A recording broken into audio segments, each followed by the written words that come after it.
वो दुर्ग नगर निगम के भवन में पढ़ी जा रही है, किसी मंदिर में नहीं। उनको छत्तीसगढ़ के जितने भी मसीही समाज के लोग हैं उन्होंने पद्मनाभपुर थाने का घेराव किया था। क्यों जमानत नहीं मिली इसको? जमानत तो हर जो है आरोपी का अधिकार है, फिर भी कोर्ट ने गंभीर माना होगा मामला, तभी तो जमानत नहीं दी। लेकिन ये छिलटे ईसाई मिशनरी के छोकरे जो कि वास्तव में हिंदू है लेकिन धर्मांतरित होकर ईसाई बन गए हैं। विजय शर्मा, तुमको कौन देता है बे धर्म? तुम बदले हो, चार खिले वाले को बाप तुम बनाए हो। अरे हम वो लोग हैं नारी का यत्र नार्यस्तु पूज्यन्ते रमन्ते तत्र देवा का मान के विचार को मानने वाले हमारे भाई लोग छेड़ेंगे। भगवान भी कहे तो मैं ना मानूं, तो हमारे 4 लोग छेड़ दिए तो उसके 100 लोग इतने निकम्मे हैं क्या? में आता है प्रसाद खाता है, नहीं खाता, तुम क्यों जा रहे हो? हिंदुओं ने भी निर्णय लिया है कि नहीं जाएंगे, और अगर जा रहे हो मतलब तुम दोगले हो। इसी को तो धर्मांतरण बोलते हैं। हम 2 साल हो गए इसको लड़ाई लड़ रहे हैं, अब अति हो गए, अब हम नहीं सहेंगे। और रहा सवाल मेरे ऊपर FIR के, तो थोक के थोक में 10-20 FIR करवाना पे हरामखोर कुत्तों तो करवाओ सालो। आज मंगलवार है और आज हनुमान जी का दिन है और हनुमान चालीसा पढ़ी जा रही है, लेकिन इस बात को जानकर आपको आश्चर्य होगा कि ये जो हनुमान चालीसा है वो दुर्ग नगर निगम के भवन में पढ़ी जा रही है, किसी मंदिर में नहीं। 14 तारीख को दिन रविवार के दिन पोटिया के एक चर्च में हिंदू संगठन और ईसाई समाज के दिन में एक बहुत बड़ा झड़प का वीडियो वायरल हुआ था। जैसे ही ये वीडियो वायरल हुआ था दोनों समुदाय के बीच में विवाद जो है बढ़ता गया, और इतना बढ़ता गया कि कल 22 जून को छत्तीसगढ़ के जितने भी मसीही समाज के लोग हैं उन्होंने पद्मनाभपुर थाने का घेराव किया था, जिसके बाद इनका आरोप है कि उनके घेराव करने के बाद जो हिंदू संगठन के लोगों के ऊपर गलत आरोप लगाकर उनके ऊपर FIR दर्ज की गई है। तो उनके विरोध में आज ये लोग महापौर और दुर्ग नगर निगम में ज्ञापन देने आए थे। जब अधिकारी यहाँ पे नहीं मिले, महापौर जी यहाँ पर नहीं मिले, तो उन्होंने यहाँ पर बैठकर हनुमान चालीसा पाठ करने का निर्णय ले लिया है और हनुमान चालीसा का पाठ भी कर रहे हैं। इन लोगों से जानेंगे क्या कुछ सत्यता है, किस लिए जो है उनके ऊपर FIR की गई है और इस पूरे विषय में क्या सोचते हैं। कुछ बातें नहीं करते, सीधा इन लोगों के जाते हैं और पूछते हैं। हमारे साथ हिंदू संगठन के कुछ लोग हैं। आज आप कौन से विषय को लेकर आप दुर्ग नगर निगम पहुंचे हुए हैं? छत्तीसगढ़ में धर्मांतरण की अति हो रही है। ऐसा ही एक अवैध ढांचा बनाकर साप्ताहिक प्रार्थना सभा के नाम से धर्मांतरण करते हैं पोटिया दुर्ग में D-Mart के पीछे। इसका पास्टर अमित कुमार खोपरागढ़े अगर ये धर्मांतरण नहीं करता तो अभी उदयपुर की जेल में बंद क्यों है? इसकी जमानत याचिका वहाँ की जिला कोर्ट ने क्यों खारिज कर दी? उसकी पत्नी यहाँ धर्मांतरण करा रही थी। आप एक विवेकवान नागरिक होने के नाते बताइए ये सब गलत हो रहा है। ये जानकारी होने के बाद क्या विरोध नहीं करना चाहिए? उसके बाद में हमने मान लो विरोध किया है तो हमने पुलिस को बुलाया, पुलिस के सामने साथ में हम लोग गए हैं। उसके बाद 1 हफ्ता बीत गया, पुलिस ने हमारे ऊपर कोई FIR नहीं की। लेकिन ये छिलटे ईसाई मिशनरी के छोकरे जो कि वास्तव में हिंदू है लेकिन धर्मांतरित होकर ईसाई बन गए हैं, वो कल थाना घेरने के लिए आए और उनके दबाव में हमारे ऊपर FIR कर दिए। ये गलत है कि सही है? मतलब आपका आरोप ये है कि 1 हफ्ता तक आपके ऊपर FIR नहीं हुई। जब उन्होंने कल प्रदर्शन किया पद्मनाभपुर थाने में, उनके बाद पुलिस ने आपके ऊपर FIR की है। कल 22 तारीख थी, रविवार था, सोमवार था। उसके पहले का रविवार था 14 तारीख को। मामला 14 तारीख का है।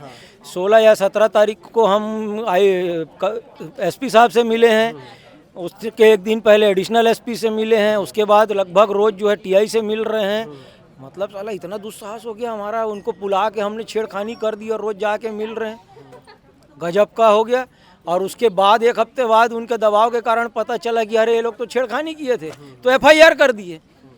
मैं तो बोलता हूँ भैया एडवांस में 15-20 और कर दो, हम तो जाने वाले हैं यहाँ दोबारा। उनका ये मत रहता है कि धर्मांतरण होता ही नहीं है, उनका ऐसा कहना है।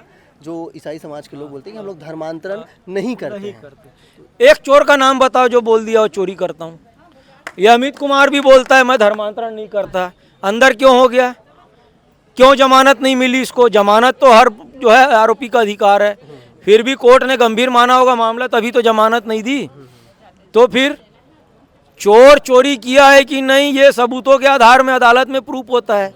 अदालत ने इसको आरोपी माना है, इसलिए इसको जमानत नहीं दी है। ये साक्ष्यों को प्रभावित कर सकता है। इसके साथ 12 से 13 पास्टर और थे। क्यों है अंदर में? क्यों है अंदर में?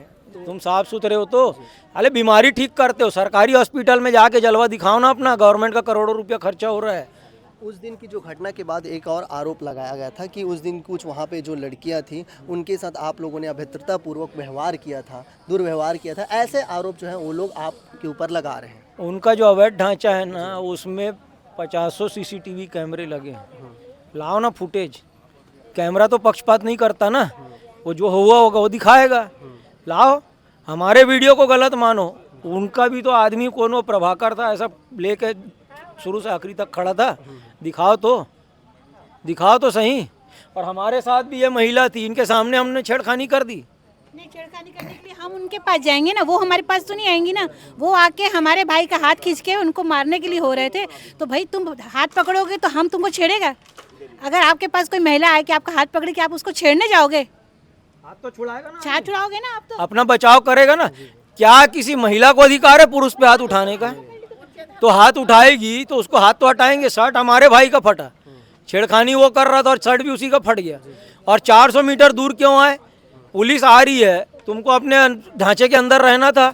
हम सरकारी रोड में खड़े थे, दूरी बना के रखना था ना, क्यों आए हमारे पास? कल इस पूरी घटना में वो लोग पद्मनाभपुर थाना घेराव करने आए थे। उनका एक और कहना था कि यहाँ के जो गृह मंत्री है छत्तीसगढ़ के, विजय शर्मा जी, क्या आप लोगों को पैसे देते हैं इस प्रकार के काम करने के लिए? ऐसा उनका आरोप है, आपके ऊपर लगाया गया है। इस पर क्या कहना चाहिए? कांग्रेस की सरकार में भी हम इनको पेलते थे और आगे भी अगर कांग्रेस की आएगी तो भी पेलेंगे। सरकार कौन सी, इससे हमको फर्क नहीं पड़ता। हमको अपनी धर्म की रक्षा का काम करना है, वो करते हैं और करते रहेंगे। विजय शर्मा जी हमको पैसा देंगे? विजय शर्मा, तुमको कौन देता है बे? धर्म तुम बदले हो, 4 किले वाले को बाप तुम बनाए हो। हमारा बाप आज भी भोलेनाथ है, भगवान राम है। तुम बदले हो, जो बदला है उसको पैसा मिला है। तुमको कौन दिया है बताओ? अमित खोपरागढ़े कौन होता है? ईसाई होता है। पुष्पिका खोपरागढ़े ईसाई होते हैं। कौन पैसा दिया? कौन सा धंधा करता है? कौन सी नौकरी करता है कि लाखों रुपए की जमीन यहाँ खरीदा है, करोड़ों रुपए के घर में रहता है, इनोवा में घूम रहा है? कहाँ से आ रहा है पैसा? फंडिंग की जांच किसकी होनी चाहिए? और हम तो बोलते हैं हमारे भी करवा लो, लेकिन इनकी भी तो करो। मिशनरियों के यहाँ से अभी केरल में 7,000 करोड़ रुपया पकड़ाया है। आज यहाँ पर बैठे हुए हैं, अधिकारी नहीं मिले? अधिकारी नहीं है। नहीं है। हाँ। तो जब तक नहीं आएंगे तब तक यहाँ पर हाँ, शाम को गद्दा मंगवाएंगे हम लोग, मतलब किराया भंडार से, एक तरह से अनिश्चितकालीन हड़ताल और पर बैठे। निश्चितकालीन। तो आप लोग क्या चाह रहे हैं? चाह रहे हैं या पोथी पत्र पढ़ो, सही है हमारा पोथी पत्र, तो इसको तोड़ो, और नहीं तो उनसे मंगाओ। अगर उनके पास कागज है तो हमको दिखा दो, हम चुप हो जाएंगे। तोड़ना तो पड़ेगा। उनका कहना था कि हम लोग धर्म परिवर्तन नहीं करते, हम लोगों का हृदय परिवर्तन होता है। इस विषय पर आपका क्या कहना है? अरे भैया, तुम जिसको बाप मानते हो, जिसमें तुम्हारी आस्था है, उसी का तो अनुयायी तुमको बोला जाएगा। कोई ईसाई मंदिर में आता है, प्रसाद खाता है? नहीं खाता। तो तुम क्यों जा रहे हो? हिंदुओं ने भी निर्णय लिया है कि नहीं जाएंगे, एक हाथ से ताली नहीं बजाएंगे, तो तुम क्यों जाते हो? और अगर जा रहे हो मतलब तुम दोगले हो। इसी को तो धर्मांतरण बोलते हैं, इसी को तो धर्मांतरण बोलते हैं। तो हमारे साथ प्रदीप भैया भी हैं, क्या बोलना चाहेंगे भैया इस और एक पूरे बात विषय आपको पर? जी बताऊं, बताइए। मेरे को ये चीज़ बताओ, कोई कानून आया तो उसमें जिसका हित हो रहा है वही प्रदर्शन करेगा ना। तो FCRA कानून में फॉरेन फंडिंग को लेकर कड़े प्रावधान किए। कौन रोड में निकला? यही मिशनरी वाले निकले थे केरल में। धर्म स्वतंत्र विधेयक आया, अवैध धर्मांतरण, बलपूर्वक धर्मांतरण, लोभ लालच देकर धर्मांतरण पे कड़े सजा का प्रावधान हुआ। कौन निकला? उनका मिशनरी कहना था कि जो कानून बना है वो उन्हीं धर्म को, उन्हीं लोगों को टारगेट करके बनाया गया, ऐसा उनका कहना था। किसको टारगेट करेंगे जी? चोरी का कानून चोर को ही टारगेट करके बनाएंगे ना। धर्मांतरण कानून जो धर्मांतरण करवाता है उसको ही टारगेट करके बनाएंगे ना। कल आप लोग गए थे ना, सारी पहचान हिंदुओं की थी ना, इसी को तो बोलते हैं धर्मांतरण। अगर हिंदू है तो तू जिसका बेटा है वो अपने बाप के लिए लड़ेगा कि दूसरे बाप के लिए लड़ेगा? और वो भी उसके बाप के लिए जो तेरे देश को 300 साल गुलामी दिए हैं। इसी को तो दोगला बोलते हैं क्या? ये जितने दुबे सोनी आए थे यही तो दोगले हैं। एक साहू परिवार का व्यक्ति अपने लड़के की शादी करके बहू लाया, दूसरे दिन वो बहू बोलती है कि ये सब देवी देवता की मूर्ति फोटो यहाँ से हटाओ, खाली यीशु मसीह रहेंगे। तब वो लड़के का पिता जो है सिर पकड़ लिया, बोले मैं साहू समझ के लाया और ये तो क्रिश्चियन बन गई है। उसका परिवार बर्बाद हो गया, उसकी आस्था पे कितनी चोट हुई, और वो लड़की ने उठा के सब फेंक दिया। तो ये चीज़ को हम नहीं रोकेंगे तो क्या बर्बाद हो जाए, ख़त्म हो जाए? इन विदेशियों के डीप स्टेट के एजेंटों के हवाले कर दे अपने देश को? नहीं करेंगे। प्रशासन का काम है, प्रशासन करे, नहीं तो हम करेंगे। हमारे साथ प्रदीप भी है, क्या बोलना चाहेंगे प्रदीप भैया इस पूरे विषय पर? आपके ऊपर लगातार आरोप लग रहे हैं कि आपने अभद्रतापूर्वक व्यवहार किया। ये अमित कुमार चोर है, अपने यूट्यूब में बोला है कि मैं पहले लुच्चा था, लपंगा था, क्राइम करता था, मैं बेरोजगार था। तो इस आदमी के पास अचानक 5 से 10 साल में करोड़ों रुपये की संपत्ति कैसे आ गई? और रजिस्ट्री में हरामखोर चोरी किया है, वहाँ आवासीय उपयोगी लिखा है, आवासीय उपयोगी लिखा हुआ है, यहाँ किसका बायोडाटा है? उसी की जमीन की है। अच्छा। वहाँ चर्च चल रहा है, 18,000 स्क्वायर फीट का जमीन घेर के बैठे हैं उन लोग। रजिस्ट्री में टीन सेट लिखा है। ये बताइए 20 फीट 22 फीट का दीवार है, बिना कॉलम के खड़ा हो गया, कॉलम बिना कॉलम युक्त लिखा हुआ है, आप देखिए टाइल से युक्त लिखा हुआ है। और हम ये चाहते हैं कि इसकी जो जांच है, इनकम सोर्स क्या है, अचानक से आदमी 8-10 साल में करोड़पति कैसे बन गया। और यहाँ हिंदुओं को अति धर्मांतरण का खेल चल रहा है। हम 2 साल हो गए इसको लड़ाई लड़ रहे हैं, अब अति हो गया, अब हम नहीं सहेंगे। अगर प्रशासन और कानून अब कार्रवाई नहीं करती, उसको नहीं तोड़ती, तो हिंदू संगठन अपने स्तर से कार्रवाई करके। और रहा सवाल मेरे ऊपर FIR के, तो थोक के थोक में 10-20 FIR करवाना पे हरामखोर कुत्तों तो करवाओ सालो। कैसे जो लोग हैं यहाँ पर बैठे हुए हैं, हमारे साथ एक आंटी है। आंटी, लगातार आरोप लग रहे हैं, आप वहाँ थे 14 जून को, क्या कुछ हुआ था पूरी घटना?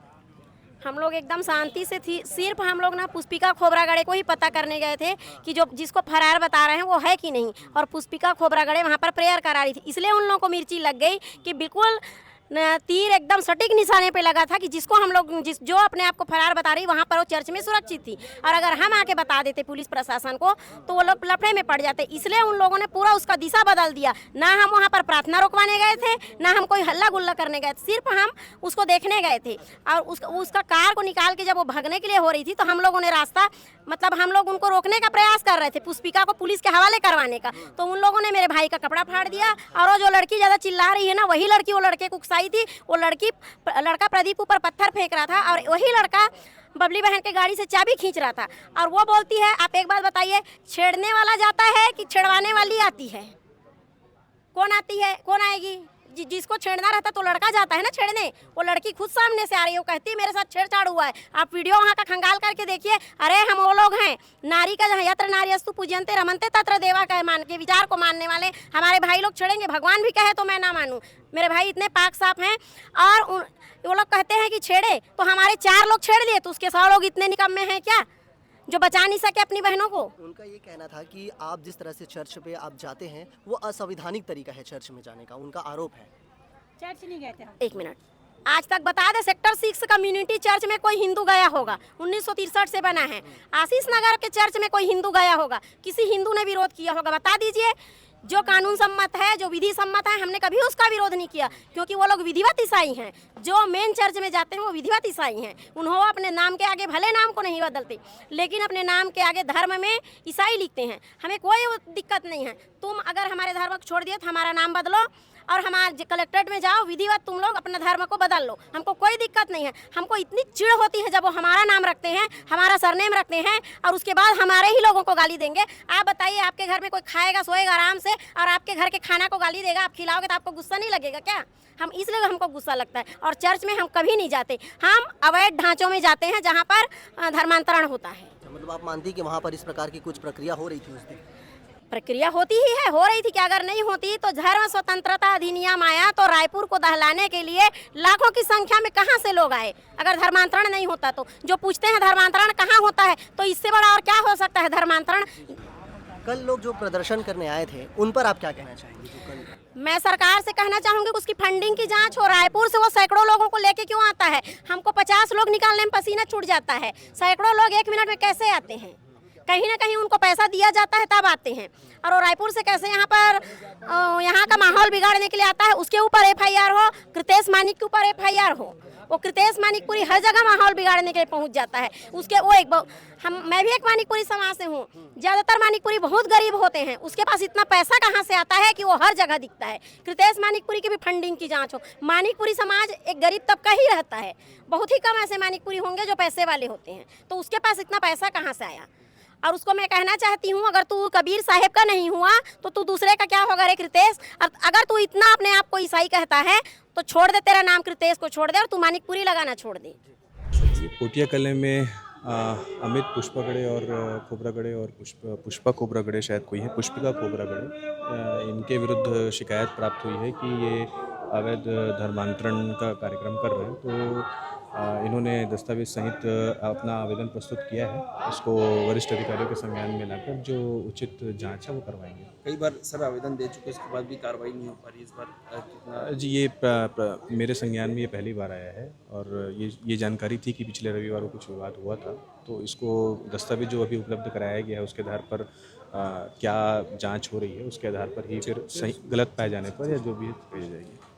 इनका ये भी आरोप है सर कि जो चर्च है वो अवैध है, उसका कागज भी सही नहीं है, उसके बावजूद भी देखिए, आरोप है, पर इस पर जब तक जांच पूरी नहीं हो जाती है, जांच करने के बाद में जो भी सही है तो कोई दिक्कत नहीं है, गलत है तो उसमें कार्रवाई होगी। तो जिस प्रकार आपने सुना कि कैसे इन लोग के ऊपर जो आरोप लगे हैं उनको ये लोग बोल रहे हैं कि ये जो आरोप लगाए गए हैं वो अवैध है, मतलब उन लोग के ऊपर जो आरोप है वो पूरी तरीके से झूठे हैं। लेकिन 14 जून को बहुत एक वीडियो है सोशल मीडिया में वायरल होता है जहाँ पे दुर्ग के पोटिया में पास एक चर्च अवैध रूप से जो ढांचा बना था उनका विरोध करने गए थे, और एक हफ्ते बाद जब मसीही समाज के लोग 22 जून को पद्मनाभपुर थाने प्रदर्शन करने पहुँचते हैं और इसके बाद इन लोगों के ऊपर FIR हो जाती है। तो पुलिस के जाँच का विषय है और पुलिस जाँच भी कर रही है, और ये लोग आवेदन देने पहुंचे हैं दुर्ग नगर निगम महापौर को और नगर निगम आयुक्त को। लेकिन अभी जो अधिकारी हैं वो कार्यालय में नहीं है, लेकिन इनका कहना है कि जब तक अधिकारी नहीं आएंगे तब तक ये जो लोग हैं वो यहीं पर बैठे रहेंगे। आपको क्या लगता है 14 जून को जो कुछ हुआ इस पर आपका क्या मत है? लगातार जो है धर्मांतरण कानून आने के बाद भी जो है इस प्रकार के मामले निकल कर सामने आ रहे हैं, और जो दुर्ग जिला है वो धर्मांतरण की आग में जलता हुआ दिखाई दे रहा है। इस पूरे विषय पर आप क्या कहना चाहेंगे? अपनी राय कमेंट्स में जरूर बताइएगा, और ऐसी वीडियो के लिए बने रहिए 36 टीवी के साथ। धन्यवाद।